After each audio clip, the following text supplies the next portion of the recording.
Welcome to Scrappy to Scalable, the podcast where we explore human-centered AI designed to level the playing field, empowering small and mid-sized businesses to compete with the giants. Hey, everybody. My name is Philippe Crook. I am your host. I am one of the co-founders of Caldor Dynamics. We're a small company that helps install AI into businesses to help them grow and thrive and get more business. And today I have a really great guest. Today's guest is Victoria Peterson. She's a co-founder and CEO of Productive Dentist Academy, which she has helped grow into a $5 to $6 million fully virtual company serving independent dental practices nationwide.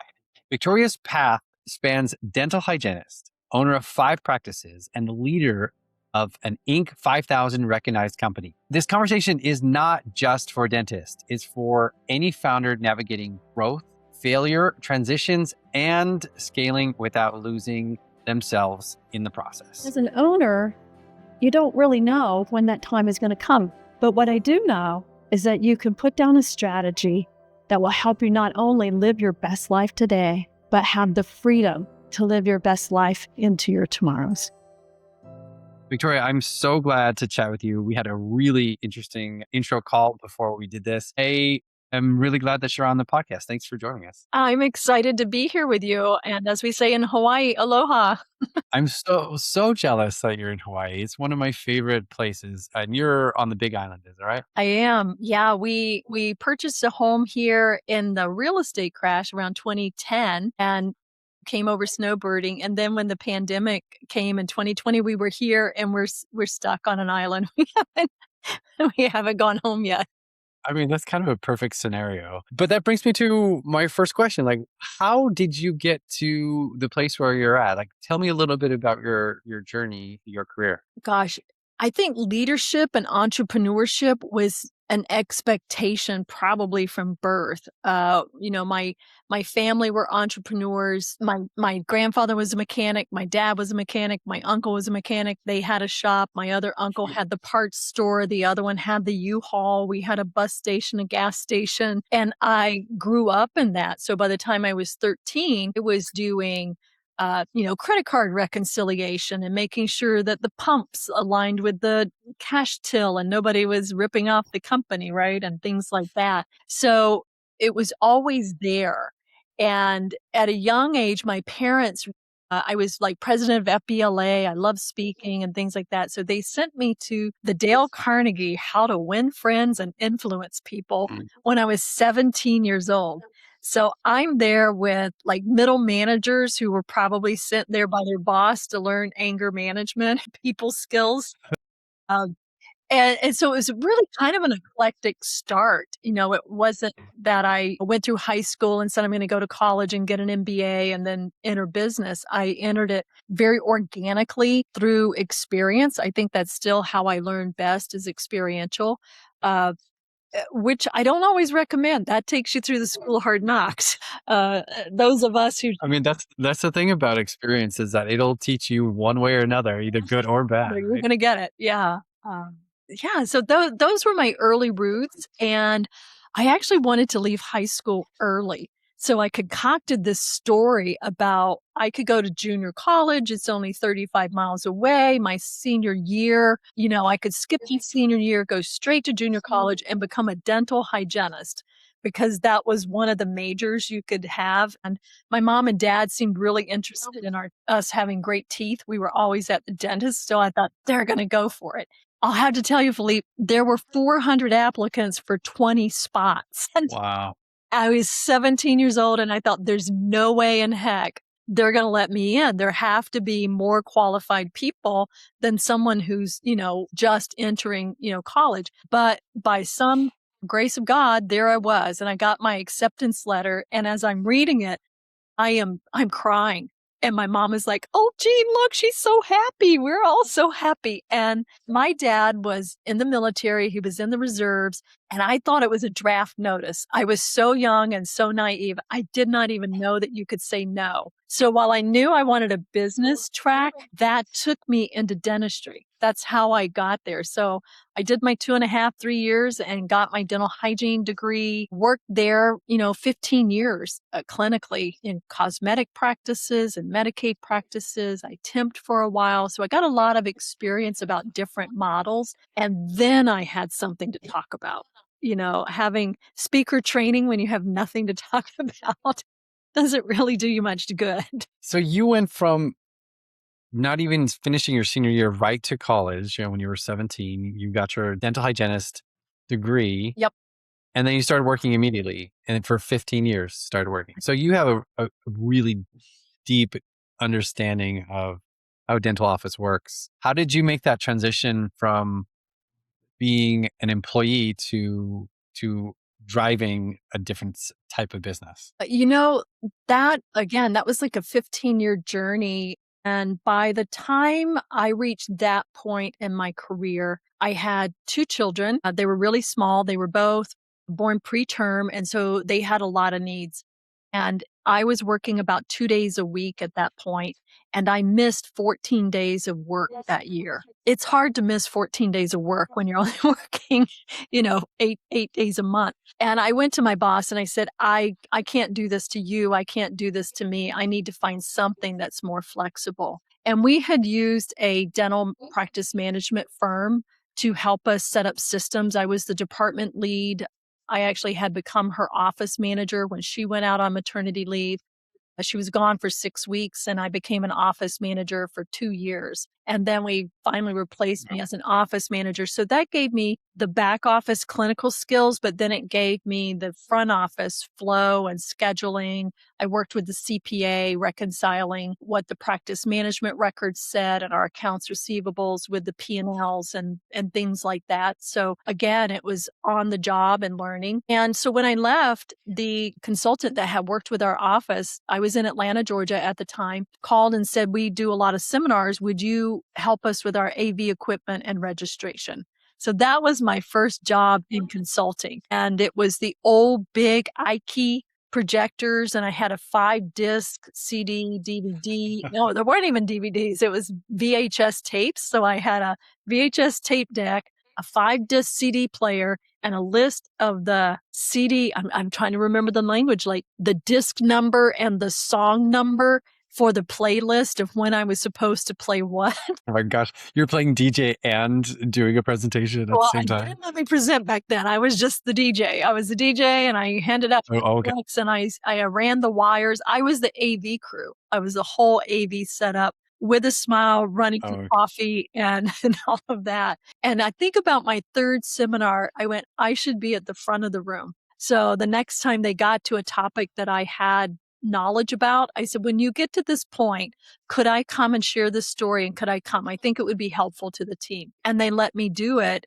And what was a 15-minute thing turned into a half-hour breakout. Then the next time it was a planned breakout. And then we knew, I was going to be okay at the front of the room. And that was a franchise organization. It was co-owned by Tony Robbins back in the day. So I was very, very lucky to be connected with him and learn from him. And, I see what he's talking about today. And he has been so congruent for the past 30 years and it works. So that was beautiful. And that's where I wrote my first book on team building and he wrote the foreword for that. So it couldn't have been a more ambitious start.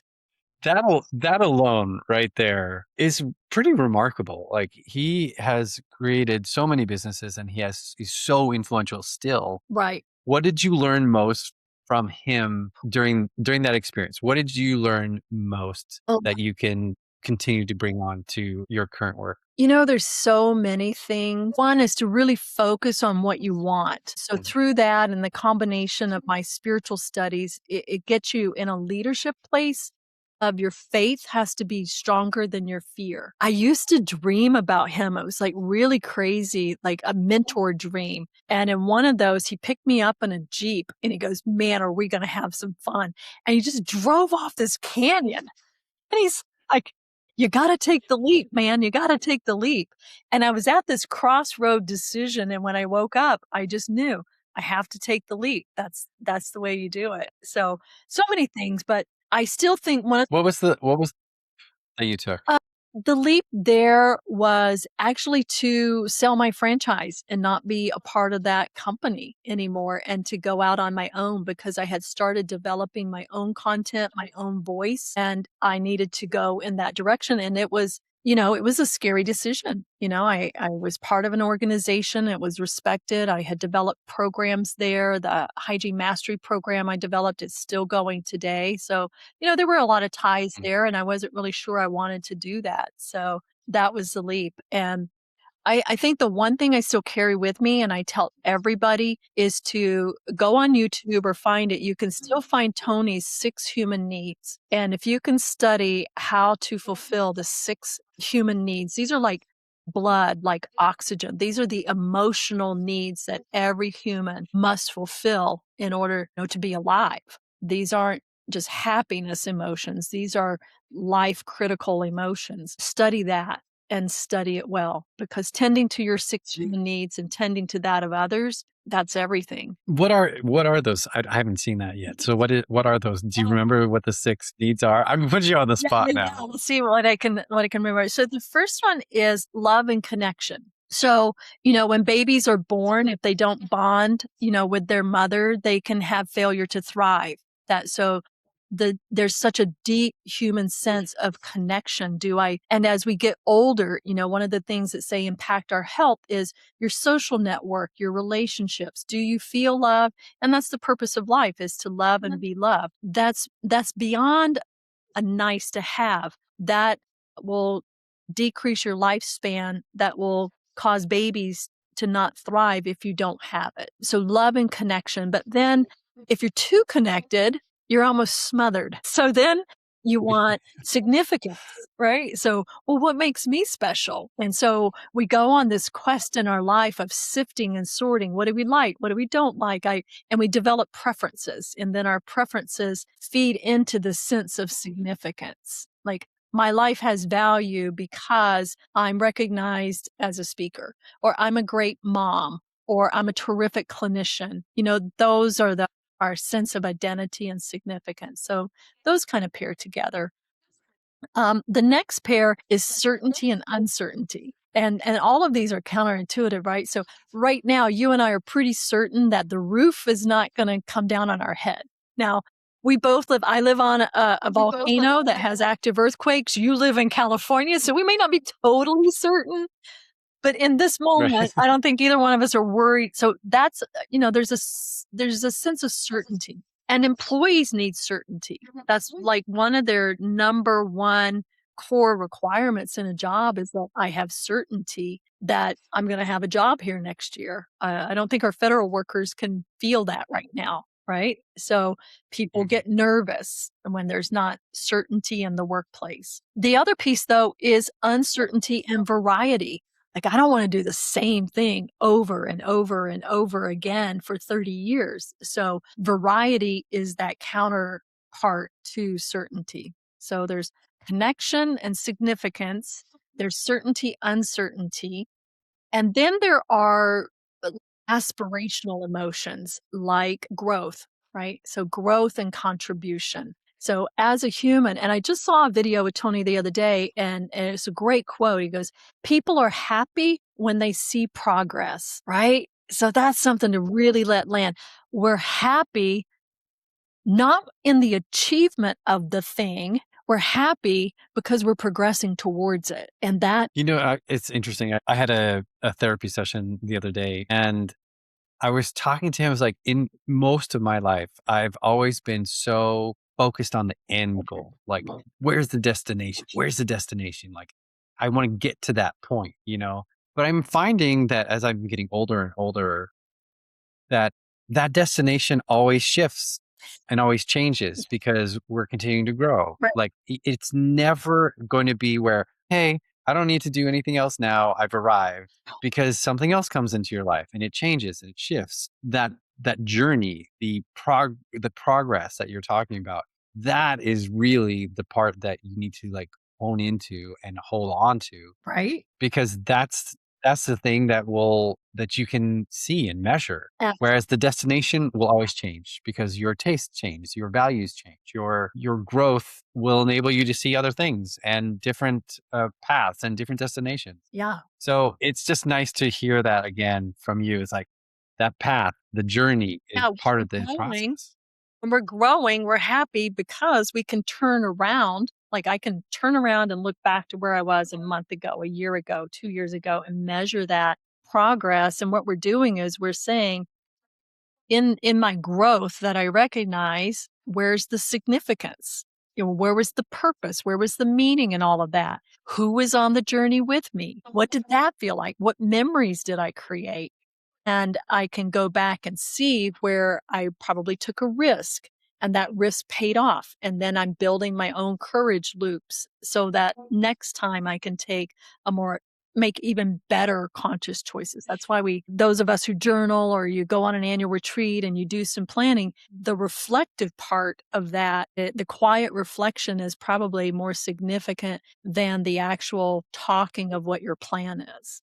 It's turning around and seeing like, oh, what worked in that context. And now what's my new context and what do I want to bring forward? It seems very spiritual, and which makes sense, having a doctorate in spiritual studies. That seems like a very spiritual, holistic approach to life. How are you then applying those principles and those values to your businesses that you started? And how do you instill that in the people that work for you? I'm sure that is a challenge in any business, right? I'm going to say I'm not perfect at that. I've been the head of this company now for 21 years, and you go through seasons. At this point in my life, I'm 63, so I was probably 42. Still a young mother, single mom, 2 tweeners at home. So stress, life, all of that comes into play. Just for transcript notes here, that final human need that we didn't touch on as much is contribution.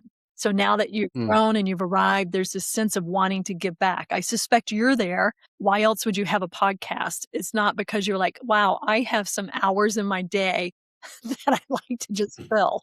There's purpose and contribution and giving back, to your community. And I would say that's one of our fundamental principles in the company is doing good while doing good. And so our referral program, for example, when our doctors or alliance partners refer to us, we give a contribution to their favorite charity because giving them money or a new watch, they're like, I could buy a better watch, so those are things that we do. So whenever you can bake your core principles into the daily workflow, and you have to look for values. I think one of the things that consulting almost got right, but didn't really nail it in my time of being a consultant has been this whole piece about vision, mission, team agreements, things like that. And you go to a workshop and you're fired up and you write out this 2-page Jerry Maguire, mantra and manifesto. That's right. It's manifesto. And you put it in a drawer or people read it and they go, well, that's cool, but what does it mean? So we start with our clients and with our team on the key characteristics.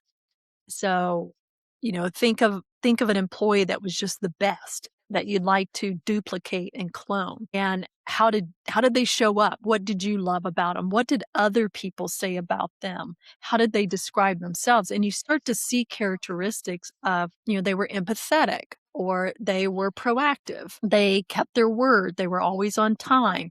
So when you can take your values and anchor them into behaviors that then have daily action steps. And I think that whole process, if anybody wants to study that deeper, is really well articulated by Donald Miller in his Business Made Simple book and concepts. And so when you can get people down to their habits, so if being proactive is one of our key characteristics, then our daily action would be to look at tomorrow, look at next week, and not be behind. We would come early to meetings. We would be prepared. We would anticipate.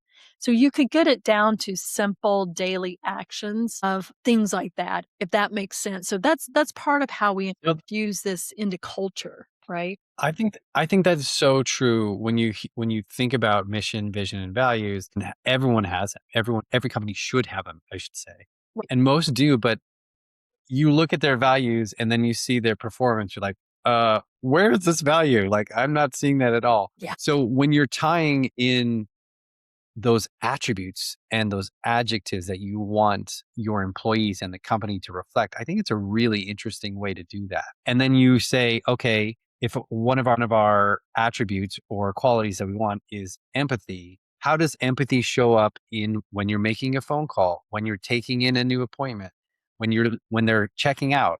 Like all of those things, you put an actual word to it and you put a system to it, right? Yeah. That makes a lot of sense, like getting the mission and vision and values into the actual service that you're offering. That makes a lot of sense. For your attributes for your company, what are some of the main attributes that you want to strive towards for? You know what? Our number one is all in. All in, It's all commitment. in. Pardon me if I get a little bit emotional about this, but when my partner and we had known each other on the speaking circuit. And when we decided to form a company together, he was the speaker. He loved seminars. He loved all of that. I'm kind of the architect nerd behind the scene. I'm an okay speaker. I'm pretty good, but that is not what fuels me. What fuels me is designing systems and designing companies that will last. And so we got together, we did a program together. It was a hit. People were like, well, can you be my consultant? And I was like, time out. We weren't going to do that. And we actually went to other consultants in the industry and said, this is what we're teaching.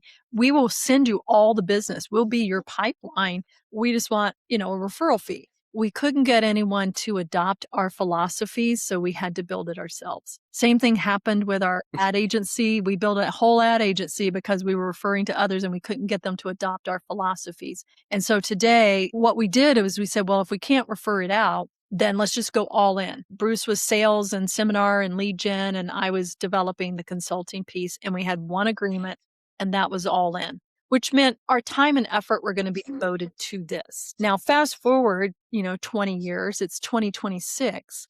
Everybody has a side gig. So I can tell you that 2/3 of our full-time employees have side gigs, and we know about that. But we know that when they're on the clock for us, they're all in. They're proactive. They're thinking about what's next. They're thinking about how they can contribute, how they treat each other. And we have agreements around it. So all in is a big one for us because in a consulting and advertising firm, everybody is a subject matter expert. Everybody could go out on their own. Everybody could easily find another job, probably paying more money. So why choose to be here, right? It comes to the culture. Number 2 then is growth mindset. If we're all in it together, then let's all grow together. Let's not have scarcity mindset. Let's push through. Let's make room. Let's expand our bandwidth. And then the third one is execute with precision because we're a virtual company where we've got roughly 30 employees across 16 states. I'm in Hawaii. Our VP of integrated ops in Virginia. There's a 5 or 6 hour time zone difference. So if we weren't clear, and we haven't been, please don't think I've got this figured out. There's like a trail of failures up until 2 hours ago. If you study conversational intelligence, you know that 9 out of 10 conversations are misunderstood. So multiply that times 30, take it across 6 time zones in 16 states where people haven't spent a lot of time in person together working on 3 very different product lines. I didn't hit the... How do you do it? Like that sounds daunting. It's ridiculous. So how do you break that down? How do you break that down to like smaller bite size, more manageable bites that you can start incorporating in an organization like that? To me, even with my co-founder, Mike, like we still have communication errors and we're related. So it's like, it is very Why do we- easy to have a communication error. To be honest with you, like doing this business with him has brought us so much closer.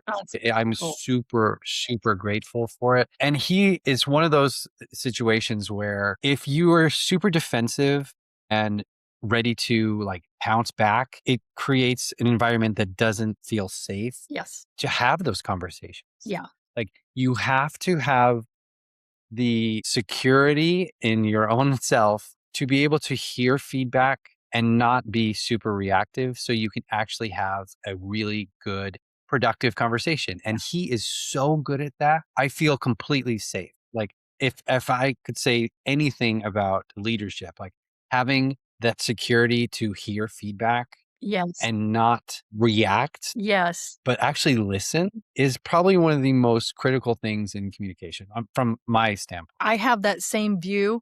And I think one of the mindset shifts you mentioned, like, I have this vision, but it's showing up differently. And there's this gap. And when our clients call, they'll say, can you fix my team? And we go, absolutely.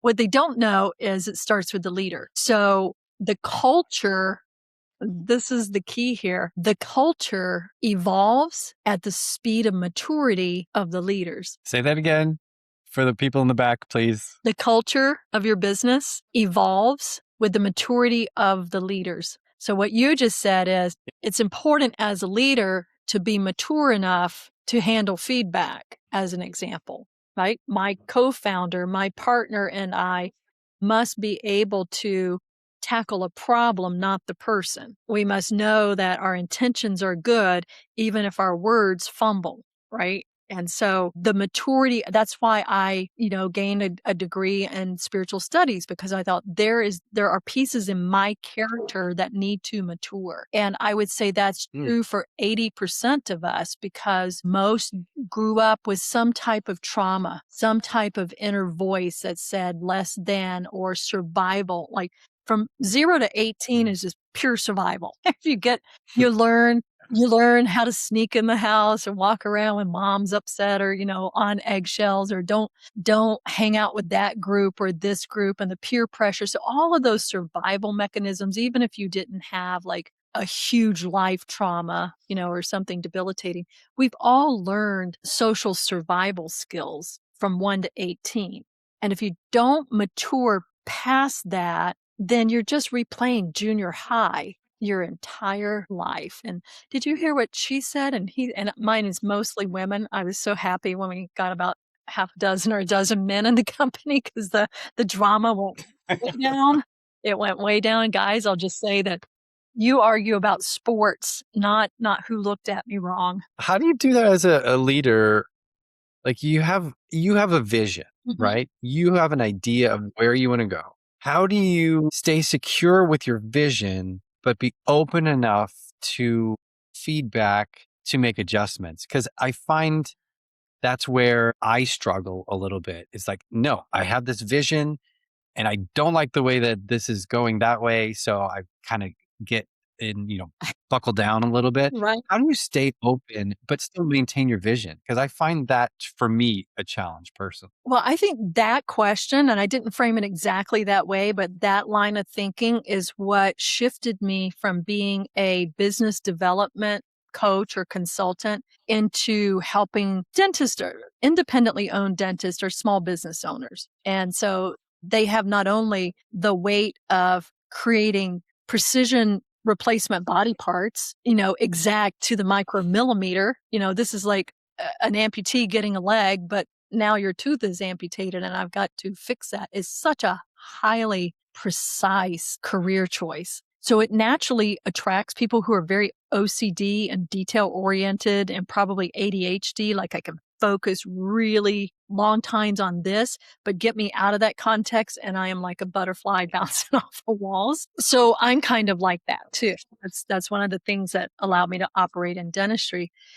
And so traditional business development would be, you produced $1 million this year. What do you want to do next year? And they go, I don't know. 1.1 sounds pretty good. we could handle that. I'm going to take a few days off, and we organically grow forward. And we feel good because we're making progress, right? It's one of our human needs. We're growing. It feels like we're growing because the number's bigger. But did you look at the profit? Did you look at the margin? Is inflation creeping up on you? Is your lifestyle really sustaining? Bigger question is your business throwing off enough revenue for you to exit? And 80% of small business owners, their wealth is tied up in the equity of their business. So if your vision is anything less than exiting well and understanding how to build a business that does that, then you're likely to miss the mark in retirement. So once you shift it to, I'm building an asset that has value, it shifts the questions you ask yourself. So a lot of the things that I used to cling to really hard, I had to let go of, because my job, if I cling to it, then I've got a great job. But if I'm building an asset, if I'm building a business, then it has to function without me in order for it to be an asset. If it only functions if I'm there, it's a liability. And I haven't met an entrepreneur yet that just goes boom, like right through the heart. And like, dang, I've got a really high paying job. Haven't built a. Yeah. I mean, it's a very fundamental shift, because when you're thinking of like money, or process, I'm making money, I'm doing well, the business is great. Yep. But then if it's not set up to sell, then you're just going to be making money, grind. And you're part of that process. That's so interesting, thinking of it yourself as a liability if it can't run without you. So how do you create those systems that allow an owner to step back a little bit and the business continues to run? Because that seems to be that would be challenging, I assume. Yeah. Well, step one, you pull in our friend Stephen Covey, and you begin with the end in mind. And Stephen's a great example of this. Like, he left planet Earth a while ago, but we still quote him. His company's still doing really well, all of those things. So what is the end point? So we help uncover, what is your financial freedom number? So from a financial aspect, what would have to be true in order for you to work by choice? I'm not saying you have to step away from the business, but you have secured enough assets, you've built enough assets that with or without the sale, you are financially secure at a level that would be acceptable to you. So let's say that I'm going to do some easy math. I like to help our clients prepare for a 30-year runway, because we're living so much longer now. So you could step away at 55 and your money's going to last you till at least 85, right? Or step away at 60, you're going to go into your 90s. So if you spend $100,000 a year, you're going to need $3 million. Just simple math for the podcast. Then you start working backwards and you go, what assets do I have today? Well, I've got a stock portfolio. I've got some real estate. I've got that. And the more assets you can build that have daily, monthly cash flow, it's a cash flow piece of it, the quicker you can do that. So, for example, I had 3 rental properties. And when we moved to Hawaii, I didn't want to get those landlord calls anymore. So I sat down with my CPA and we worked up some amortization schedules for seller-backed mortgages. And so this was right before housing really skyrocketed, and I had a sense that it would. So I priced these fairly and affordably, because the 3 people that owned them were my employees. So they would say, buy a house and I'll be your best renter. So that's how I got into the rentals. When I shifted it over, their payment was maybe $100, $200 a month more than their rent. And they did have to add the taxes and the insurance and their own maintenance to it, which got it out of that. So now I'm getting the same payment every month. It just comes to me in principal and interest rather than rent. So I de-risked it. It's still an asset. I get the same cash flow, and it's on a 10-year note, so I can raise the interest if I want in 10 years or refinance it. So do you see what I mean? So like, if I've got assets like that's working for me, I don't have to put so much pressure on my business. So we first try to find those pressure points and what what is the job of this business? The second thing we do is we have them work with someone that specializes in personal cash flow and debt management. So shifting from fixed mortgages, it might be $4,000 a month, to a HELOC and home equity lines, where if you got in trouble and were disabled, you're paying the interest on that. You're not paying the full principal. So your payment might go down to $600 a month.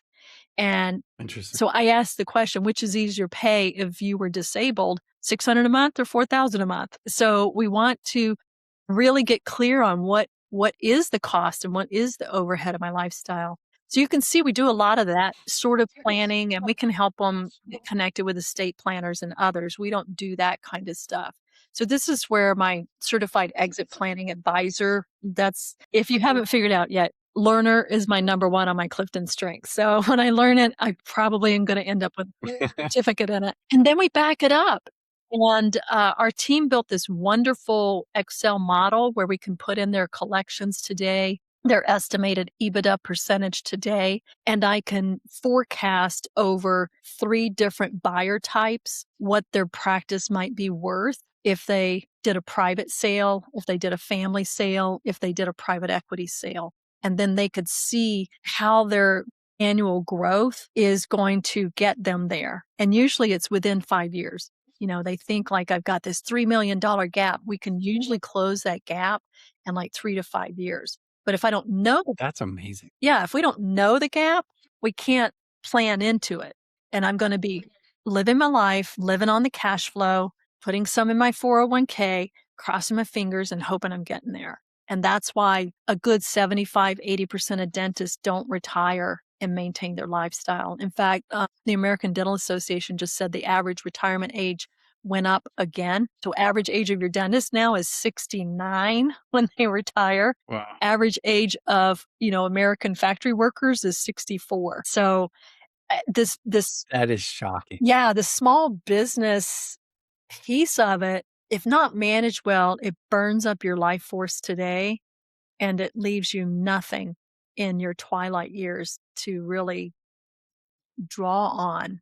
And I think it's going to be critical. I think I have no economic crystal ball, but I wouldn't be surprised if the 2030s look a lot like the 1930s. It just seems like we're Have you ever read, there's an amazing book called The Fourth Turning, and it talks about how the United States is different than most other countries in the world, where you have repeatable patterns every 25 years in 100-year increments. Yeah. So you see the same patterns happening every 100 years in 25-year increments. It's a fascinating book. You should read it. It was written in like 2000 or 1999 or 2000. And you can see the same things. Some of the same things were happening It's because 100 years ago, like a global pandemic. It was 100 years ago. Yeah, I love that book. It's crazy. I love that book. And there's some others that we don't need to get into. But yeah, our country is actually founded and engineered to do that. And there's no political or economic reason for it not to do that for those who are in the upper income brackets. So prepare. That's fascinating. Okay. Noah, build your ark. Great. Build your ark. Speaking of failures, because if we're going into an economic depression, you had a big failure that you had talked about in our intro call. Yeah.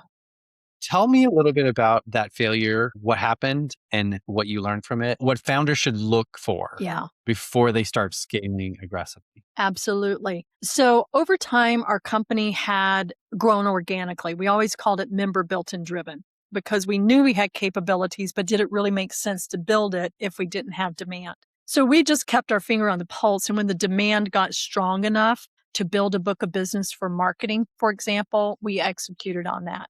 Before that, we would do the marketing and branding plans and outsource it to others. So we would always poll and take our temperature. It took us probably 6 years before we started creating an ad agency. We started talking about transitioning and noticing the consolidation of, like the medical field consolidated. So private physicians came into groups, and then hospitals and things like that. Pharmacy consolidated. So all industries consolidate at some point, and they go on a predictable curve. So by 2011, this was starting to really heat up in dentistry. It started in the 90s, but the first 20 years were like kind of low on that adoption curve. And then by, I want to say 2020, in the pandemic, private equity, looking for a place to be, thought that dentistry was a real, repeatable, safe investment.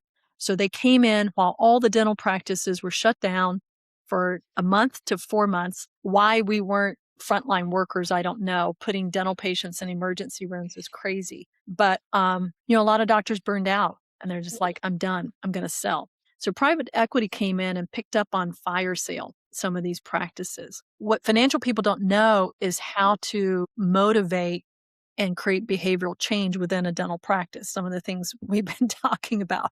And so by 2022, it was a frenzy. Our clients were getting 1 to 5 unsolicited offers for their practice every month. Every month. Like month Wow. after month, they go, hey, I decided to sell my practice. I was like, whoa, I talked to you a month ago. You weren't even thinking of selling your practice. Yeah, I know, but I met with this company. It sounds pretty good. We're closing in 3 weeks. It was no planning. And it was as if you didn't have your house for sale and somebody just drove up and said, hey, I like your house. I want to buy it. You might get an appraisal. You might, put it on the market and see if there were other competitive bids. That didn't happen. So that was consolidating really fast. We knew we needed to respond to that. By that point, I had already built a 5-location little small DSO and understood the workings of it and had successfully leveraged out. So we knew how to do those things. And a really good friend of ours, David Porritt, had just finished up his PhD in studying DSOs and the consolidation trends and was heading one of those. So his deep networking and my principles of investment grade practice kind of merged together. And we took it to our clients and said, we're thinking of forming our own DSO based on the principles of PDA. And we evaluated maybe 50, 60 practices, and 25 of them said, yeah, let's do it. And so we started building a platform because at the time we were told if you have the platform, you've got centralized communications, you've got centralized HR, you've got all of these things centralized, then you get a higher multiple. So that was the premise. So we started investing and it was the exact wrong timing because by the time we were ready to go to market in 2024, private equity had started to cool. And where just the year before, people may have gotten 100 offers on a 25 group, you just start looking at the payoff and you go, we're going to do this. We can defy gravity, right? So we kept pouring into it and we got about 5 offers and we settled on, the one. And then by the time we were getting through due diligence and we were really cranking it in, PE looked at the multiple they were really buying it for because they weren't very experienced either. So like, yeah, and we'll do this and we'll do that and cash out here and do that. They started penciling and the arbitrage, wasn't big enough. And one day I was onboarding the CEO that was going to take my place running it. She had just started the month before. We were 2 months for launch. Deals do not normally unfold at that level. Everybody's got a lot of dead deal cost if they do. It unwound. Like in an instant, there was a video call. I said, I'm coming to Dallas. I'll jump on the red eye tonight. I'll be there tomorrow morning. By the time I could land that next tomorrow morning, the decision had been made. We had a 30-minute conversation and they said, we just don't think we're the right fit. You probably should have started with somebody a little bigger, a little more cash flow heavy, da-da-da-da-da.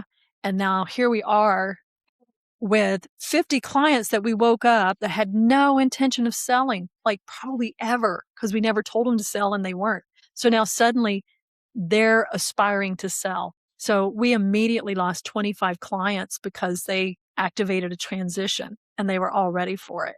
And then we had the other 25 that were like, well, if we can't build that there, what can we do? So luckily we have deep Rolodexes and lots of friends. So we made about 40 phone calls to everybody we knew. And we found about 5 other potential homes where we could be a sub DSO, not our true own, but partnered with others. And we did get about 6 or 8 of those across the line. What was the biggest lesson that you learned from that? So many. Don't build prematurely. Do not build prematurely and do not build at enterprise scale. So because we had and I wasn't the CEO who headed us up, but the leadership team, I was still over here running PDA and running the ad agency and doing those things. And we had another leadership team putting this deal together. It was, well, with 25 practices, we need this level and we're scaling to 50. So we might as well do that. So we invested in like 3-year contracts for software that cost us $75,000 a year to run, with no back end infrastructure or anybody to really run it. And we couldn't get out of it. We had 3-year contracts with HR companies and they were like $35,000 a year. And so it took me about 2 years to get out of those 3-year contracts. So I'm happy to say in 2026, we don't have to pay it. But when you have an additional $250,000 of software laid on top of your ordinary income, your operating income of the company, it suppresses profits, it suppresses EBITDA, it suppresses value. And the unwinding process of that was huge. There were 6 employees that had to be navigated well. It's like once you build something integrated, it's like a Jenga puzzle. Like, okay, which log can I pull out? Little piece. And it collapsing, right? And so that pretty much dominated 2024, 2025. And we did get these practices safely across the line. But I would say that was my strategic error as a leader, as I took things at face value and said, oh, well, if that's what the experts say, then that's what we need to do because that's how it works. I should have questioned that more, and I should have pushed back into get the strategic plan and identify and vet the things you might want to put in place, but don't execute until the ink is dry. We would have saved a couple $1,000,000. So sounds like the biggest lesson is wait, do all your due diligence, make sure that you're ready for that scale because you don't want to explode from not being ready. Yeah, scaling early, I think, is a bigger mistake. Scaling your internal systems and overhead and preparation is a bigger mistake than trying to catch up if suddenly you set on fire and you've got challenges of abundance. So I would say that one more time. Well, I want you to go dive a little bit deeper into that because okay, so you're going to have challenges. Every business, I think there's only 2 kinds of challenges you face. There's challenges of scarcity. I have more overhead than I have money coming in. I have more employees and bandwidth and clients to serve, those kinds of things. And you get this scarcity mindset of like, oh my God, how do I pay the bills? So you got those kinds of problems when you're little and you're trying to scale.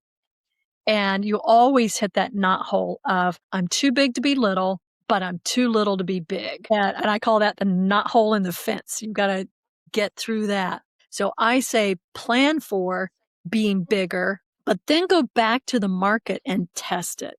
Like say, hey, we're working on this and we're going to launch and I'm looking for some beta testers and I've got a book, who wants to be a reader? And like test the market's temperature for it a lot before you then go and scale operationally, because that's what we did. We scaled operationally and it put us in this challenge of scarcity. Like all of our resources operationally on our day-to-day, it taxed our entire company. It burned out our entire team from leadership to part-time employee. Those were some rough 3 years. The other type of challenges you have are challenges of abundance. That's the number one reason our clients pause in marketing right now is like, oh my God, we have so many new patients. I have no idea where to put them. So let me work with the team. We got to build out another operatory. I need to hire some more people. I would much rather tackle challenges of abundance than challenges of scarcity, especially when I put myself there. So stay small, stay scrappy, stretch that rubber band as far as you can. One metric that we now track that's top of our leaderboard is revenue per employee, right? Tell me more about that. Revenue by itself, yay, we went from $1 million to $2 million to $3 million to $5 million. We're on the 5,000, yay. That doesn't tell you anything about profit, and it doesn't tell you anything about bandwidth and workforce efficiency. Right. So we're using revenue per employee right now as our guide. And as my employees mature a bit more and they can because we do a lot of education around the company. We are an ESOP. We're employee, 30% of our company is owned by employees. So we're very transparent about the financials. And as I take them more on their financial literacy journey, we'll also add profits by employee. So there are metrics in my industry in consulting and advertising that a healthy ratio might be 15,000 to 1 or 20,000 to 1 per month in recurring revenue. That's what creates value in service industries and consulting industries because we have no inventory, we have no long-term contracts, we have subscription models.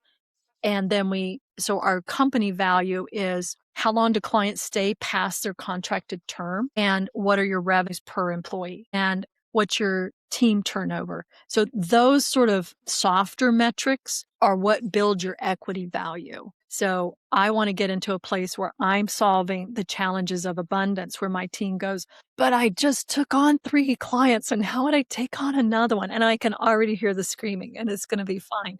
Because we'll get creative because you also have to have a 95% customer satisfaction and it's all a referral-based, relationship-based industry. So that's probably a little complex for a podcast, but that's my thoughts about challenge. No, I think it's super important to keep that in mind. Like before you scale, you make sure that you have the profits in relation to the employees that you have, because it makes sense. If you have a lot of business, you need to hire more people. But if you hire more people before you have the more business, you're putting the cart before the horse. Yeah.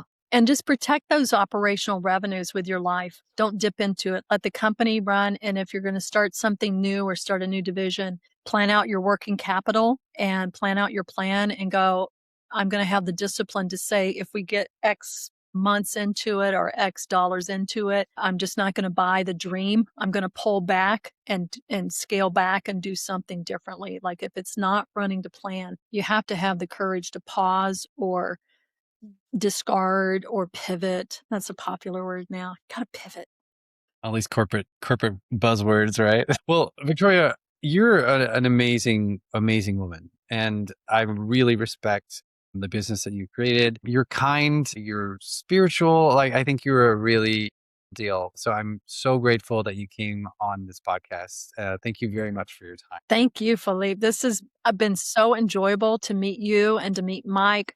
No doubt that success is going to cycle up and up and up for your company. You started out as you're a small company. I don't plan on being that very long. You guys are. I hope so. Like from your mouth to God's ears. Well, thank you again. And let's keep in touch because I know that you're going to have a lot of great things happen to you in 2026. So I look forward to seeing all that. Thank you.